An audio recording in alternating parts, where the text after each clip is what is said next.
Ladies and gentlemen, welcome to another broadcast of The Soul of the Everyman on the ArtistFirst Radio Network. You can always send in your questions and comments to DJ at ArtistFirst.com. All past shows are podcasts. You can download them at ArtistFirst.com. And here they are, your hosts, Michael and Margaret Lyons. It was a long pause there. I had to think who you guys were, man. I'm not so sure myself at this point. Hi, everyone. We're people that you know. Take it away there, nameless person. Oh, well, I'm half of the crew. I'm Margaret. And I'm Michael. And I'm lonely. No, I'm not lonely. But tonight's topic is one I think that we will jump right into because it's one that I think is very significant and important. And it is the subject of loneliness, because I think today, and you were talking about this a little bit earlier this afternoon, despite all the myriads of ways that people can connect with each other anymore in real time, live time, this time, that time, bat time, whatever time there is, people are lonely. Yeah, it's truly amazing, because you would think that the ease by which we can just talk to someone, whether you're texting or tweeting or just calling. Nobody calls anymore, but yeah, I mean, it's maybe a true statement, sort of a paraphrase. It was the best times, worst times. This is the best time ever perhaps in the history of the world for being connected. Mm-hmm. You can talk to anyone on the planet and several people off the planet. Really at a moment's notice, in real time. That's right. And yet, a lot of people off the planet. And yet, despite all of that, there's a certain internal, and let's say, put a name to it, it's sort of a heart state. All that connection, all that connectedness, but without true connection. Yeah, the ability to have conversation, but not a conversation that's got any depth to it. It's almost the surface. That image that you can be lonely in the midst of a crowd. Yeah, and I think in some ways having it so prevalent and so ubiquitous cheapens it. In some ways it cheapens the way that people interact. We interact with each other very casually. Of course, we have relationships, and the people who really matter to you aren't the people you tweet and buzz and bing and ding and all those other things. But for folks who are sort of caught up in this, let's call it a sort of a generational way of communicating, this idea that you never have to actually meet anyone physically, you interact with everyone online. I think it builds up this sort of wall of separation. It kind of makes it so that you never have to deepen a relationship. You can always say, well, if I don't like that person, I'll just block them, wall them, shut them, down them, ban them, whatever the heck, and go on to the next 10,000 people that might be nice to me for 10 minutes. And so your commitment to a relationship, because it's so easy, is also very small. And people, I think, and this may not be a new phenomenon, but people sort of throw people in and out of their lives very casually. And the more you do it, the easier it gets. You mean disengaging from people as a habit? I think yes, in some ways, but I think that the more you get used to the fact that you don't have to make any effort to have a relationship, the easier it gets. You can have if your expectations are so low for what a relationship really is, that it's just sort of a text, a tweet, a bing, a bop, a ding thing. You don't have to worry about the fact that you yourself might have to invest something in this relationship. You might have to sort of make a commitment, even at the level of personal interaction. Well, no demands. If you're in a relationship, there's usually a back and forth, a give and a take, and it requires something of you. And if you're just on a text that's very, you're just showing things, or I don't know. I guess a lot of people do that, the sharing, they take a snapshot and say, oh, look, this is where I happen to be, kind of thing. Look what I'm eating. Right. Look what just came out of my nose. It's disgusting, but people do things almost to get a reaction. In lieu of an actual relationship, they'd rather have a reaction. Oh, you're this, or oh, you're that. We just saw the silly things you can now do. The latest version of the program we use to talk to you people, who we know intimately and well. And it's just one more way of quote unquote sending your emotions online. Your latest emoji now it's an animated emoji, an emoji, so that it laughs for you. It's like, hey, couldn't you laugh all on your own? No, you have to have the laughing emoji laughing for you. Maybe this is sort of off topic, but I think that it's never been easier to be lonely.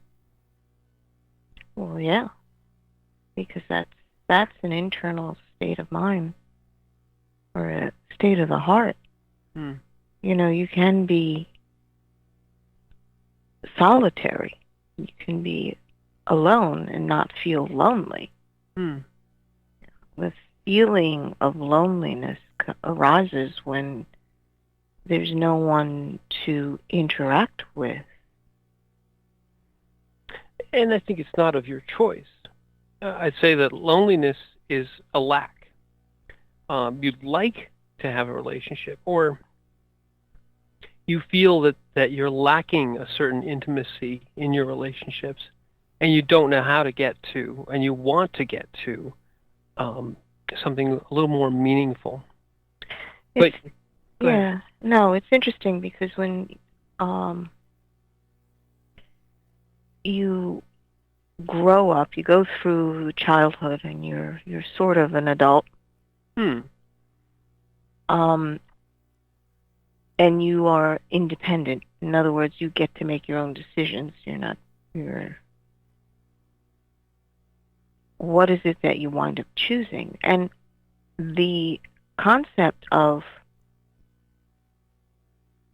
being lonely rises when, like, wait a minute, there's something missing. Who can I speak with? Or who can I interact with? Or do I just go and play with certain things to amuse myself until something interesting comes along? It's understanding that you as an individual are your soul's looking for more.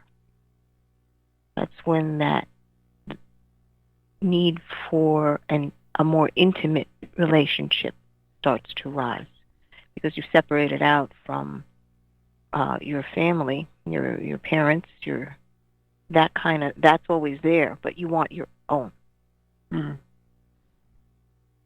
So, well, certainly there's that.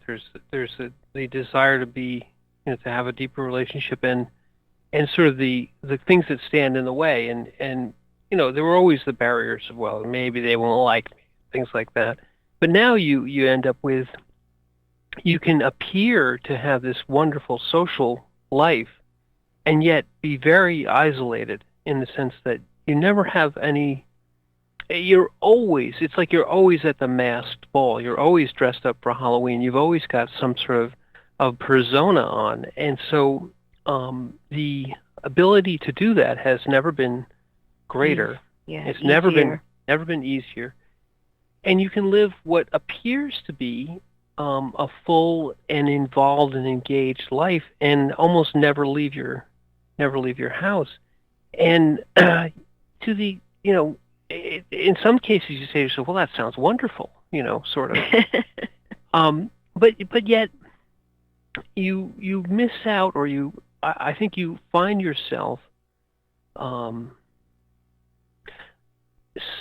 you find yourself in a sort of an out of body, or an out of life existence. You no longer have to you no longer have to kind of take a sort of a personal involvement, a personal responsibility for who you are. You know who you actually are. Your actual voice, your actual face, your actual interactions with people. You can always kind of put the emoji or the clever meme, or substitute kind of quotes that from other people for humor, and opinions of others for yours, and you can live this sort of vicarious life of sort of finding things which sound sort of clever, and then putting them out as sort of oh, I put all these wonderful things up on my pages. They were really awesome, and I found them, and in essence, oh, aren't they clever and nice and beautiful and wonderful? And they've got all these pictures, but it's all kind of just a collage. It's like you're it's you're not to fit in. You're like you're scrapbooking your life. You're all this is done to fit in. Well, I think it's all done as sort of decoupaging yourself in all the things that you find. You kind of it kind of reminds me of that funny little hermit crab that as he walks along, he finds another piece of something that looks good and glues it to his back. Mm-hmm. He just keeps gluing this mass to his back, and when there's danger, he just sort of withdraws and sits and waits for all the things that he's attached to himself to protect him. Yeah, and there's that, and there's also just the perfectly, in essence, you can be anything to anyone in this particular world. There's the again, we don't want to spend the whole topic on this, but there's this whole remember this was back when we were young, the whole Second Life, and that was sort of like the beginning of it. This sort of living as an avatar, living as a persona. You can do it in games, and you can do it in various sorts of online environments and online communities, and it's never been easier to in essence live in a world of in essence fantasy. You are, you're there's this phrase which you probably have never heard, and I should have never heard, called slash played. Well, slash played refers to how much time you personally have spent in a particular video game. Well, the higher that number is, in essence, that reflects how much of your life, of your living, limited existence you've spent, in essence, with your eyes glued to a tube, playing as a persona. I think that's gotta kind of be bad for you after a while, Yeah, well, any obsession is bad. Yeah. Okay, people who say that they're living, well, I'm living in the real life, but what they do, what was the phrase you used? The flash played. Yeah, is it a ratio of time kind of thing? It's actually sort of a shorthand, but yes, it's sort of a ratio of time. Well, how much time do people take up worrying about things they can't control? Oh, well, now we're going into a very interesting topic. You're right. Living in anxiety is also in some ways, and it's a gateway to loneliness. If you're living in anxiety, you're also isolating yourself. Well, isolation isn't necessarily bad, but being lonely. Okay, the worry, the illusion about worry is that somehow someone must be listening to you when you worry. Hmm. Or in worrying, that somehow you're doing something rather than just endlessly sort of cycling through, and wasting energy. Honestly, most women worry out loud. I mean, I've seen it, heard it continually. It's just worry out loud, and I sit there and I go, well, you really don't need me to be here. You could just say everything you're saying to the chair that I'm in, because you're really not listening to anything I have to say. Hmm. And I think with the online communities, it's like that. It's sort of a, and let's not make it gender specific. I think you see both men and women who are that well plugged into it. They're sort of worrying out loud. They're in essence doing a lot of things which feel like interaction, which look like interaction, which look like purposeful action, but aren't. They're really just a lot of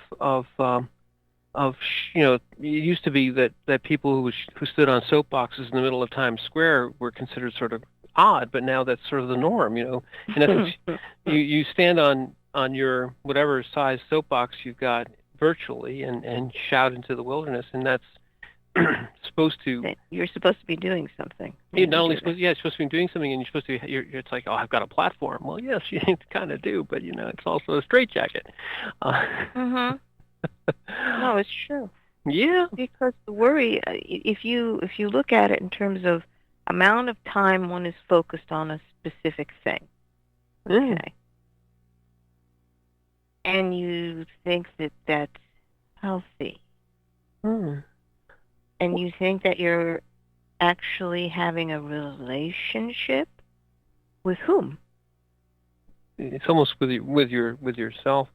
But let's reel it back a little bit because we've kind of gone far afield. But these are sort of these are a lot of the moving pieces in this equation of loneliness. I think that you can, as you said earlier, you can be lonely in a crowd. You can be in this incredible crowded universe of the internet and everything that you do around you. You can be lonely in it, incredibly,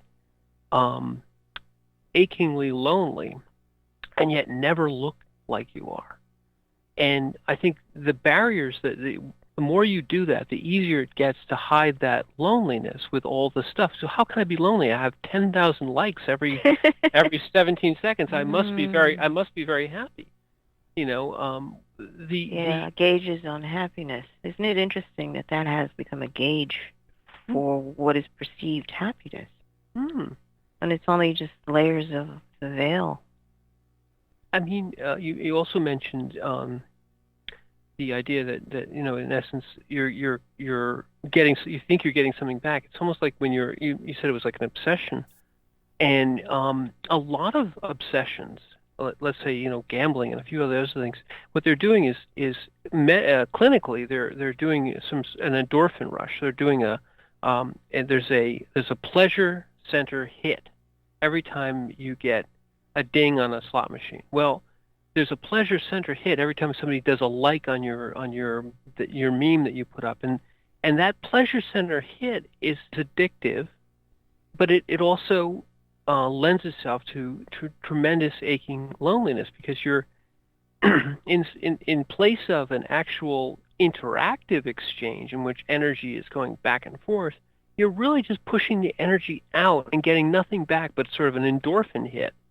And that endorphin hit, like all drugs, and your brain gives itself drugs all the time. That's why we're so happy.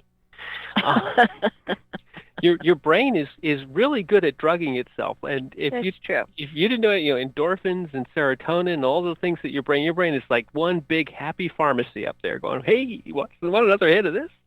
And you go, yeah. And I said, no, anyway. So, but the endorphin hit that you're getting, the pleasure center hit that you're getting, over time it gets less and less pleasurable. You get more and more used to it, and so you have to do more and more of it. And that's what leads to addictive behavior. It leads to obsessive behavior. It leads to, I would say, to a very negative, toxic sort of loneliness. People who are drinking to excess are often trying to kill the pain of loneliness people who are gambling to excess are trying to kill the pain of loneliness. They're doing something which is it's trading all their energy and time for ding, ding, ding hits. Whereas when you have a real relationship, like when you sit down and talk with somebody for like an hour on the radio, you just get this warm, incredible feeling of connection. You go, man, this is great. Electronic sex. It's great. It's not, but you guys now have a great image in your mind. But in fact, the interactive is you're trading the energy back and forth. It's a balance thing, and I think that's maybe the core of loneliness at the sort of the head brain level, is that your brain is trying to substitute for the energy that it would be getting back and forth with an actual person. It's thinking. It's layers of illusion or perception. Your brain is looking at it, going, "Well, this looks like there's an interaction going on. Shouldn't I be getting something back from everything I'm putting out?"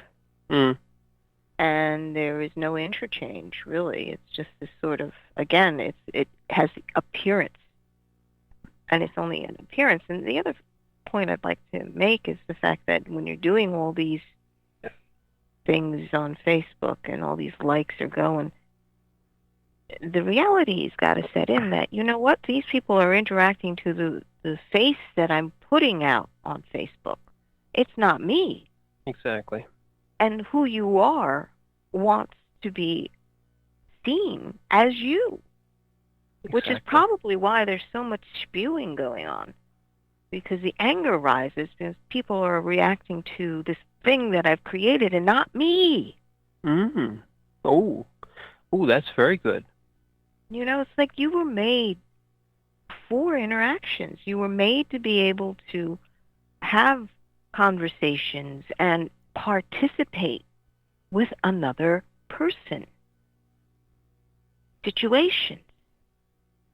And why? Because when you are participating with another person, as yourself, as your persona, as your actual person, there's an ownership. There's a you're, like you were saying, you're seeing me. You're really seeing a piece of me, and there's a degree of intimacy that can obviously grow. And as you grow in intimacy, you grow in the relationship, and you grow in the reward of the relationship, for both sides. These are, it's obviously all bad relationships, blah blah. Yeah, there's many different ways to go wrong in that arena too. But in the arena of personal relationships, in the arena of actually, piloting your actual self around and talking to actual other selves, you're not allowed to be a phony and think it's a good thing. When people interact with you, they expect that they're getting the real you, or that your ownership of yourself is there. And in this other arena, it's almost assumed that whomever you're talking to is almost certainly not the real. It's the other. It's very odd, an odd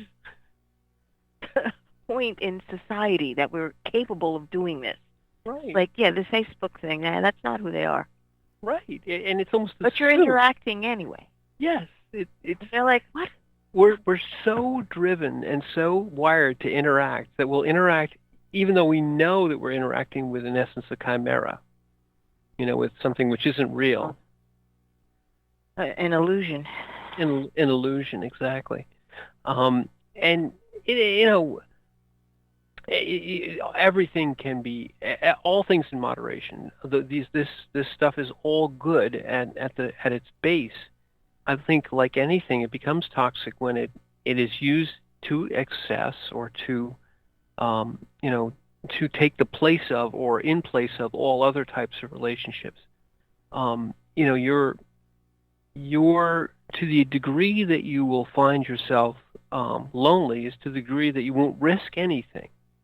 And that's true in all forms of interactions. If you want to say, well, no one likes me, everybody hates me, I'm going to go eat worms. Well, yeah, then you're not going to get very far in prosecuting your pursuit of a good relationship. You have to take the risk. You have to say, hey, would you like to go to the movies with me? And somebody might say no. And then you can't, you have to go back again and say, hey, you other person who I kind of like, would you like to go to the movies with me? And occasionally you'll get a yes. And you've got to build on that. But the fear of being rejected in person, or the pain, and you were back to everything is a lot of people are driven by their desire to avoid all types of pain. This is easy and painless. The electronic. This kind of interaction, it seems rather painless, and it you can dictate to your avatar presence on Facebook that you have control. Right. How you're going to react and how you're going to respond and make judgment calls, because this is your little avatar. And you have complete control, and you have complete you're risking nothing, and thinking that it's safe, but in risking nothing you gain nothing. It's like a board game at that point. You just open up the board and place everything where you want it to do, and then you follow through on what you're supposed to do to play the game. And then when you don't want to play anymore, you fold it up. Right, and like everything, again, I don't want this to be a diatribe on all this. We're not. Oh, you old kids, no. Like anything, it's great because you can make wonderful relationships with people who you will never meet. And they can be on the other side of the world, and you can meet them through these media, and that's good.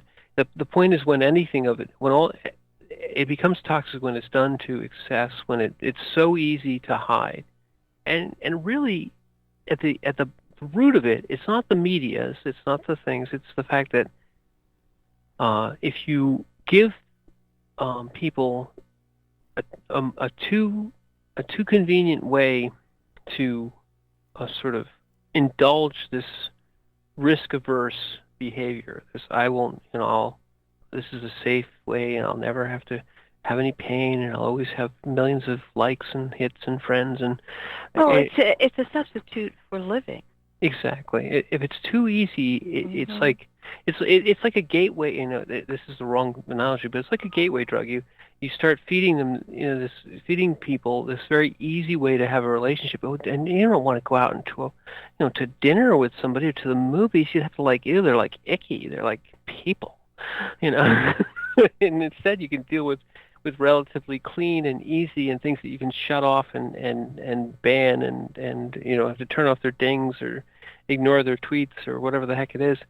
To the extent that you make it very easy to have this sort of control, it becomes sort of addictive. It becomes sort of too easy, and becomes toxic in that regard. Yes, toxic. When you take it to an extreme, that just the response, that understanding that it has been a way of interacting. Okay, like I'm going to go back to that concept of where people are obsessing on one thing, like they're worrying about something, and they worry and they worry and they worry, but they're like, they're not really having a conversation. All they're doing is venting. And that's all they do is vent, because that's all they do is worry. There is a great deal of loneliness there, because suddenly fear rises. And it's a continual fear fest. That is where they abide. And that is an extremely lonely and terrifying place. And exactly, and to the extent that these on our website we have a quote, and it's a lovely one. The difference between, in essence, loneliness and the very complementary but different word solitude. There is this sort of toxicity and negativity associated with loneliness, but there's the other condition of the heart, and this one is odd because it's almost the exact same thing. Lonely people and people in solitude look very similar.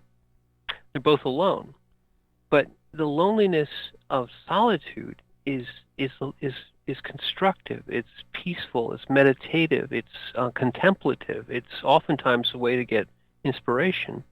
And what we're going to do now is take a little inspiration break, and then we're going to come back after the studio break and talk about solitude.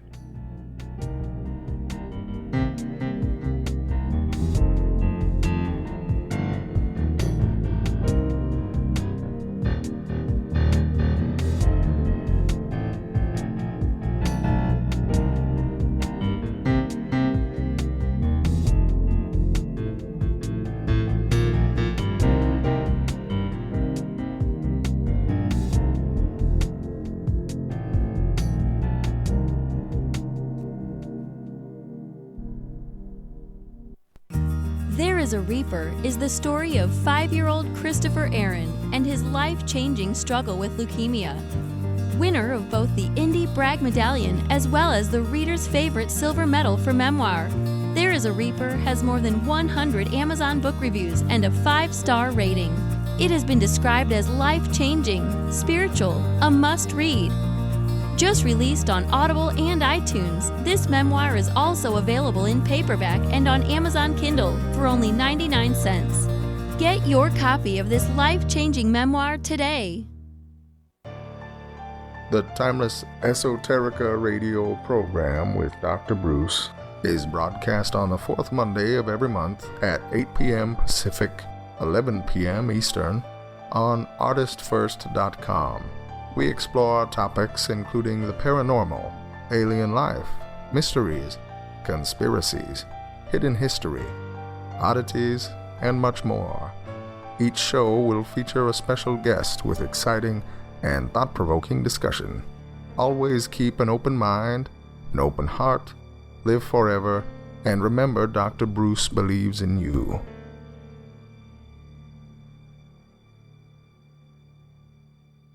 Taking God on Patrol is a first-person account of the world of law enforcement from the perspective of a Christian police officer in the fourth largest city in America. From speeding car chases to the crossing of the thin blue line, author Mark S. Cariner seeks to find God's biblical truth in a behind-the-scenes look at law enforcement. And check out Mark's newest book, The Tactical Heart. Both are available at Amazon.com. The Fat Man Gets Out of Bed is the latest book from Michael Lyons, the award-winning author of There is a Reaper. Featuring 13 original stories, this wide-ranging collection has everything. Forbidden love, gods versus demigods, weird invading aliens, sexy seductive artificial intelligence, and unusual passion between the living and the dead. All set amidst fantastic worlds of pain and loss and boundless joy. From the sublime to the macabre to the bittersweet, The Fat Man Gets Out of Bed will leave you breathless with laughter, brimming with tears, trembling with suspense. Available now on Amazon.com, Google Play, iTunes, Kobo, and fine e-tailers everywhere.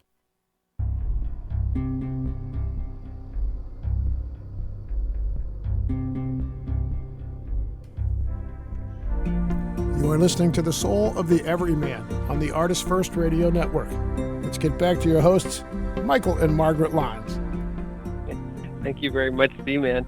And we were in contemplative solitude during the break.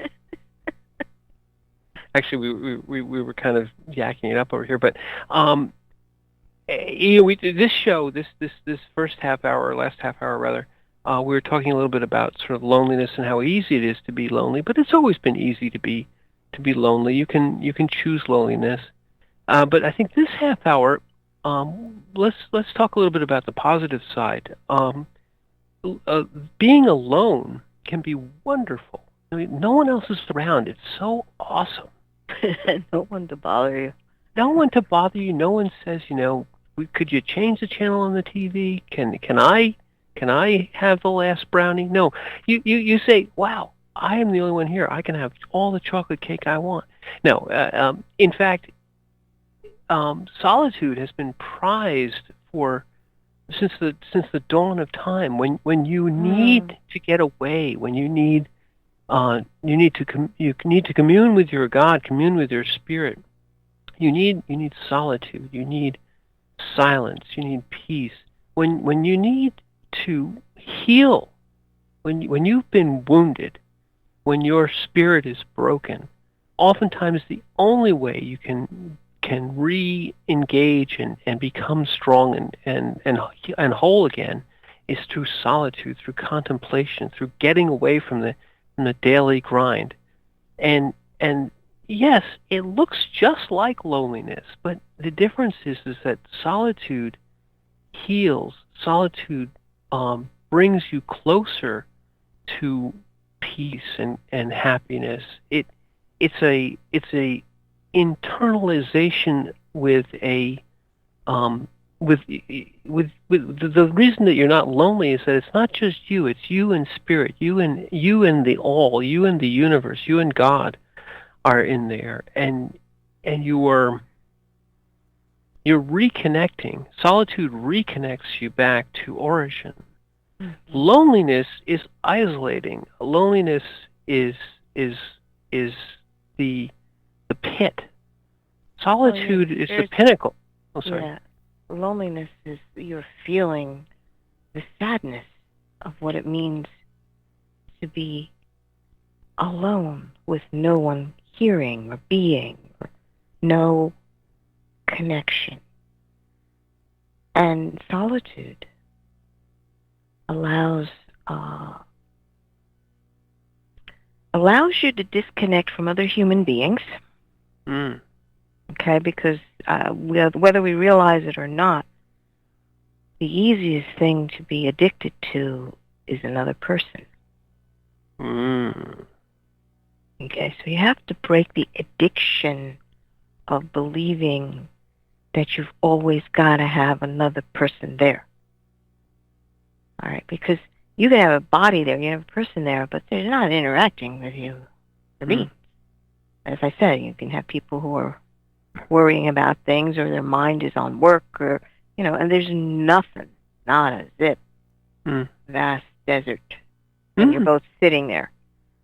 But when it comes to solitude, you're disconnected from that human interaction, and that which you are is allowed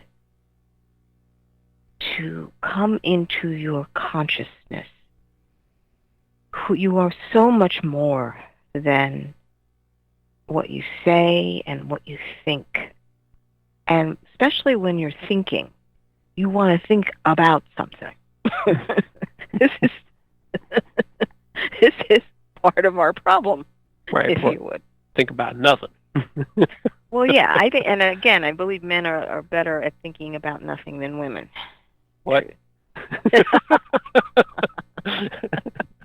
Sorry, lost the bubble there for a second. Go right ahead. So funny. But that is vitally important to understanding that to be in solitude allows for all the aspects of you, your mind and your heart, as well as your body, to be able to come together and speak with your spirit. Balance, to come to balance in the heart, and then allow everything to have a voice. And honestly, you're never alone when all these aspects are coming together energetically. They've got to intertwine. I mean, there's nothing more intimate than that. How do I say this? That entwining of your consciousness energies, your being state energies, your soul energies, coming together with your spirit, that eternal flame that doesn't change, and is the source of all courage and all light and all goodness. You know, that there's parts of you that just need that. You need to be able to come to that incredible peace of being. You can only do that if you allow your spirit in. It's a meditative state. It's a contemplative state. It's the state that you reach when you are connected to all, but you are not within your your mental construct mind. You're not you haven't separated yourself off into these different areas where you're thinking. That you can isolate yourself there, or you're feeling, and you can isolate yourself there, or your body is like, I'm hungry. You can isolate yourself there. That was okay, but I'm hungry. But you're right. You're absolutely right, and I think that the two sides of this coin, and again, they look very similar. If you look at a person who's in contemplative solitude and somebody who is in aching loneliness, they may look very similar, but it's the heart energy. It's where you are. It's where your spirit currently resides. If you're balanced in the heart, balanced in the contemplative solitude state, you realize that there is oneness in all. There is oneness with all. Is everything seen as one. Loneliness is like, I am alone. I am the loneliness of all is not me. I am just separate, disconnected, unable to interact with anything. The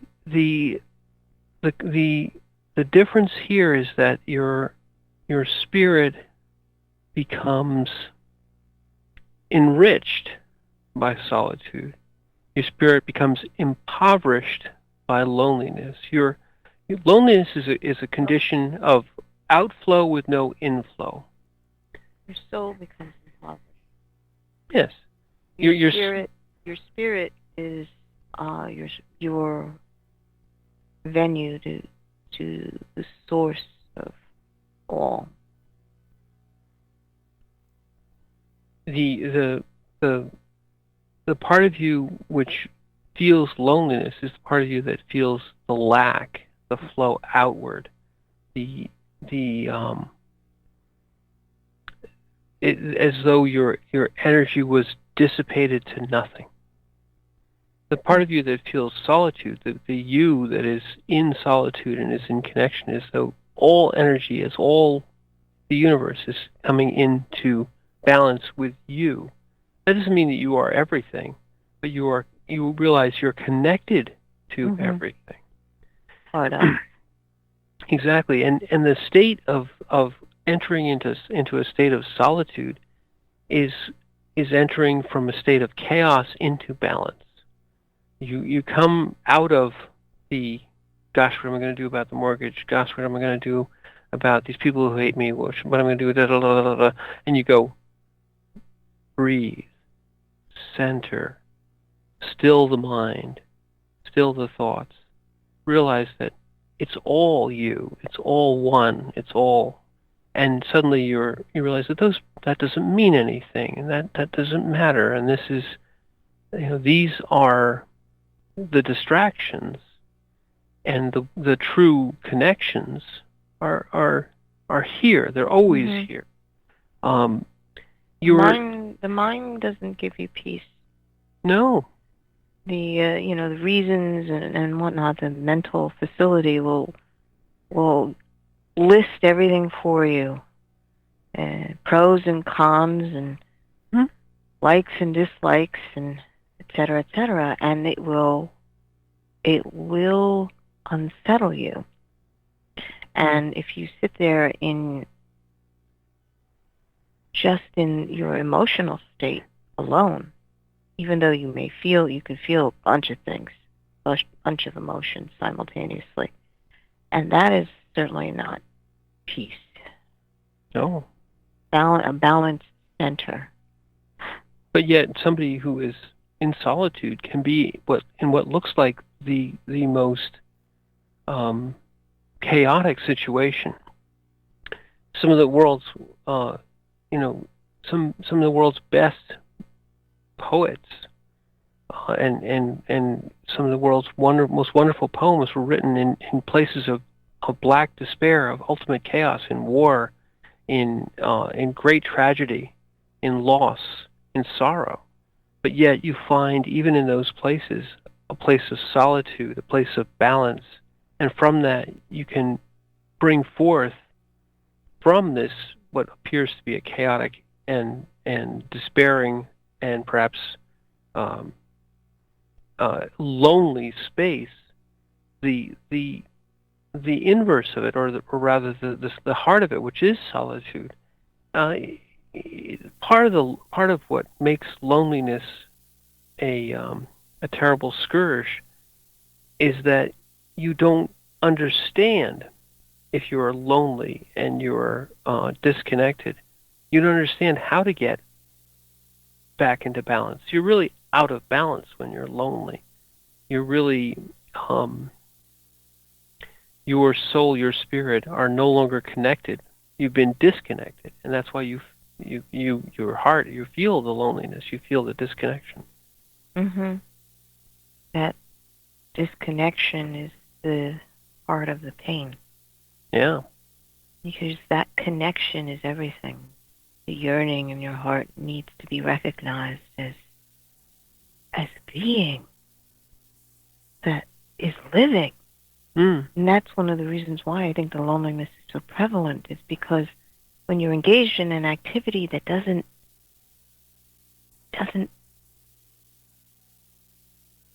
allow, or what's the word I'm looking for? Not validate, but you being alive. When any activity that you're doing, suddenly it's empty. That phrase that we always hear from people, like, suddenly I did this and I got that, and then it was empty. Right. And you sit there and you go, well, what are they actually describing? Where does the emptiness reside? And it's emptiness of the heart and emptiness of the soul.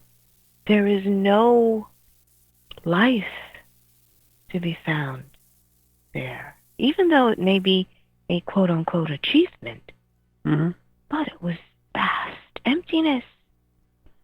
And nothing makes you more lonely than seeing that. Well, I remember there's a few shows about we're talking about when you reach the end of yourself. And very often when people have pursued something that they thought was going to be sort of the pinnacle of achievement. I finally became a CPA. Gosh darn it, I wanted to be one my whole life. And then you realize that being a CPA is not all it's cracked up to be. But no, you spend your precious treasure, your precious life, your ephemeral existence on this earth, in this body, of pursuing something which has no life to it. It doesn't it doesn't affirm life. It doesn't give you. That's it. That's the phrase. Affirm life. Oh man, I got the phrase. No, it's true, but it doesn't affirm life. It doesn't give you. It gives you nothing back. It's empty, and if you don't have affirmation, if you don't have the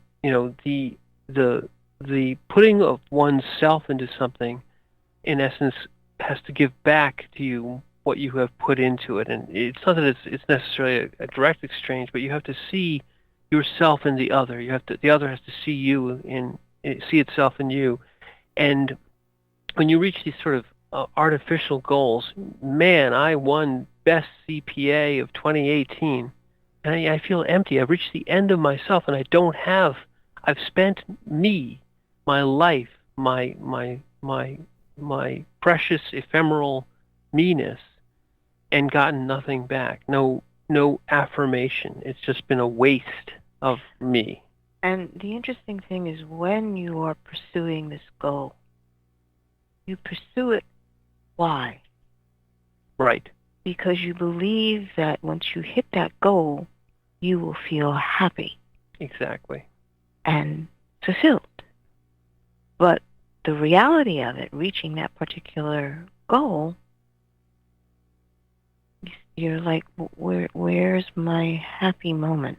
Instead, it's empty and lonely. Right. Because it doesn't have life. It doesn't have, when we spend our life on something, it's time you never get back. We've talked many times about free will and the fact that as you make your decisions, you can do this or that. You can choose to spend your time, helping your kids do something, or you can get that next notch in your belt as a CPA. I don't know why I'm picking on CPAs, but or whatever it is, you can do something. Your next degree. Right. Whatever the thing is that somehow you've convinced yourself that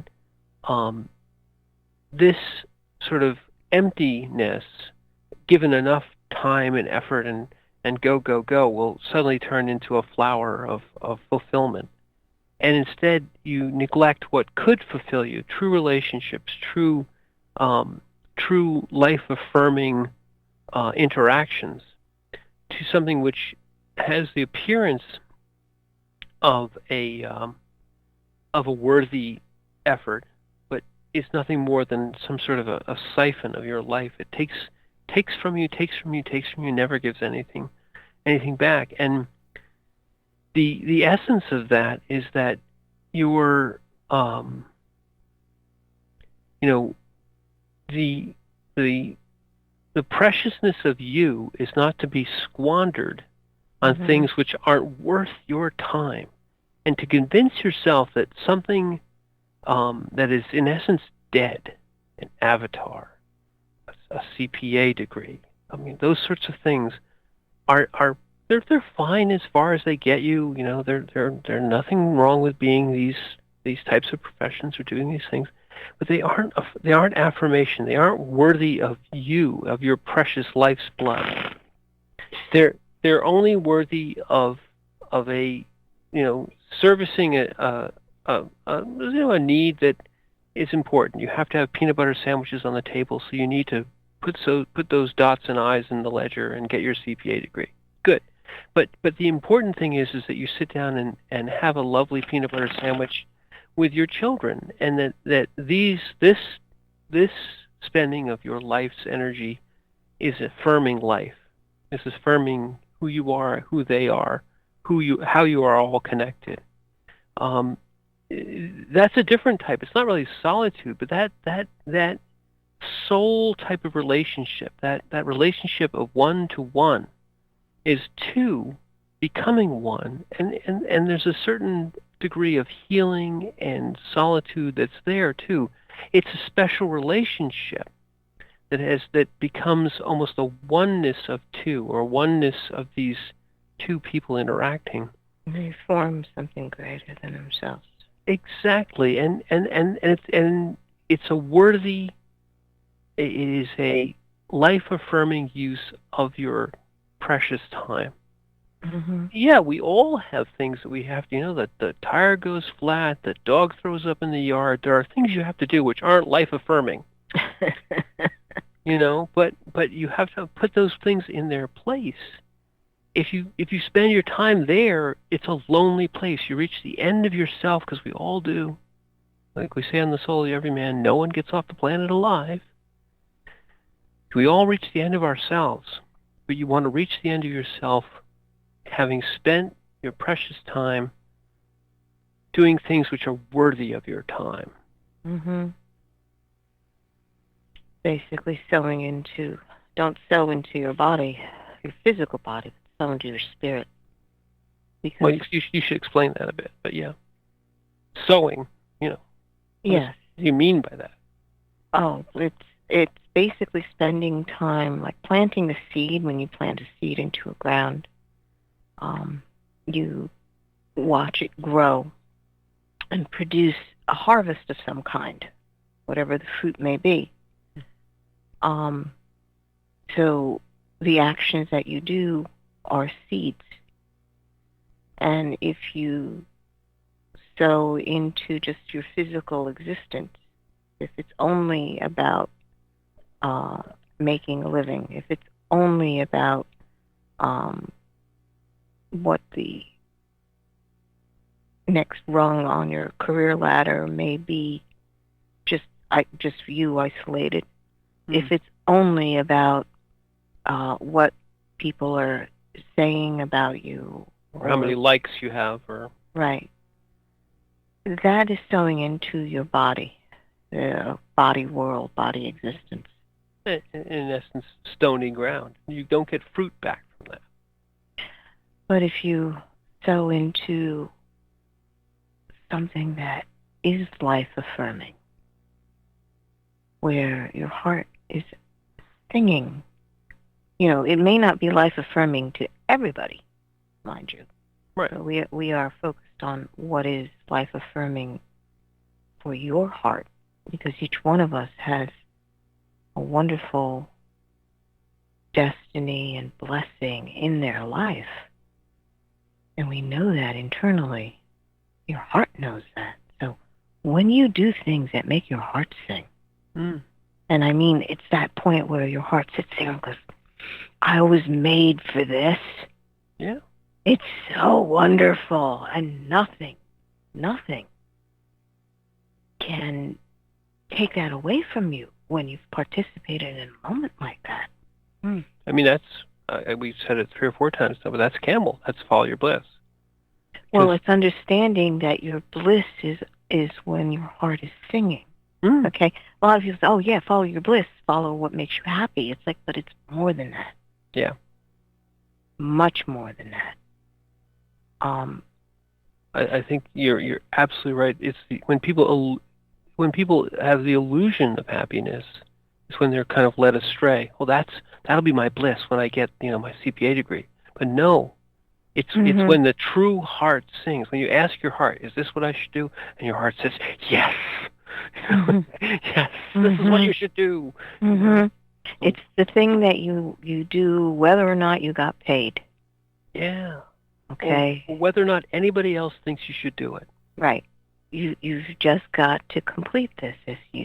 There's a lot of, and this word is also misunderstood. There's a lot of joy that comes with it.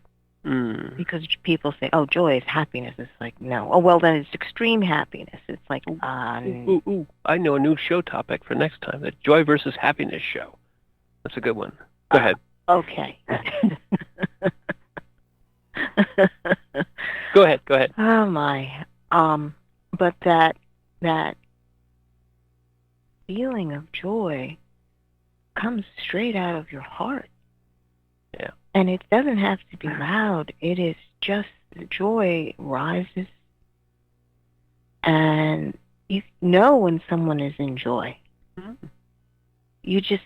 There is not just the expression on their face, but is the expression of their entire body. The wholeness. I mean, a funny example of that would be, that those shows where you have these brides coming in to find their special wedding dress. Well, the expression on their face usually tells whether or not this dress is the one that they've been looking for. Because suddenly the joy is there and tears are coming, streaming from them and from the people that are with them to try to find that special dress. It doesn't necessarily have to be a thing, but it's an activity that suddenly happens and everyone agrees when the bride is in that incredible moment of joy. And yes, this is the one that you want.